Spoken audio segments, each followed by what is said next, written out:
Salut les amis, bienvenue sur votre chaîne préférée Ghana in French, votre première chaîne d'information en français au Ghana. Inondation, pour combien de temps? Depuis 1960, Accra a connu des inondations dans la plupart de ses banlieues qui ont détruit des propriétés valant des millions de cedis et fait des milliers de personnes sans abri. On aurait pu penser qu'après 65 ans d'existence nationale, le problème majeur d'Accra, les inondations après les pluies, appartiendrait au passé. Cependant, cela n'a pas été le cas car les autorités de la ville continuent de faire face à l'avènement annuel au cours duquel les agences de sécurité et l'Organisation nationale de gestion des catastrophes NADMO tentent de secourir les personnes bloquées par les inondations. Le week-end dernier a servi de rappel brutal de notre échec en tant que peuple à faire face de manière décisive aux inondations.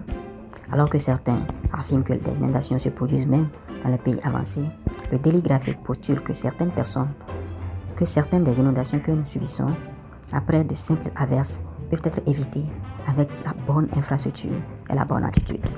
De nombreux endroits à Accra ont été littéralement submergés sous l'eau après des heures de pluie torrentielle samedi dernier, ce qui a laissé les ordres de navettes et d'automobilistes bloqués dans la rue, et des propriétaires de magasins de résidents ont dû puiser l'eau de leurs magasins et de leurs maisons.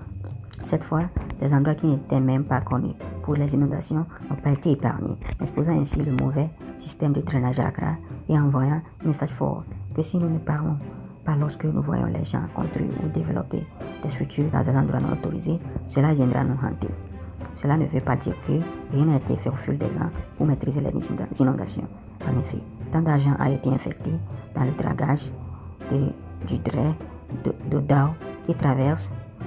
fleuve d'Odao qui traverse la ville, mais peu de choses ont changé. Tant que de sensibilisation a eu lieu pour que les gens s'abstiennent de jeter des ordures dans les égouts, surtout quand les pluies tombent. Mais nos petites gouttières sont toujours étouffées parce que nos règlements sont restés dans les livres des lois. C'est triste de dire que nous connaissons tous les problèmes et les autorités et les habitants présents font quelque chose pour résoudre tout en contournant les actions audacieuses qui doivent être prises. Si ce n'était pas le cas, pourquoi garderions-nous encore des bidonvilles près du fleuve principal de la ville, l'Odao, alors qu'il est très clair que ce sont les communautés qui continuent de polluer et d'envaser le fleuve avec leurs déchets? Pourquoi ne seront-ils pas déplacés? Comme on dit, l'eau trouvera toujours son niveau, mais nous continuons à contourner les procédures prescrites et à construire sur des cours d'eau.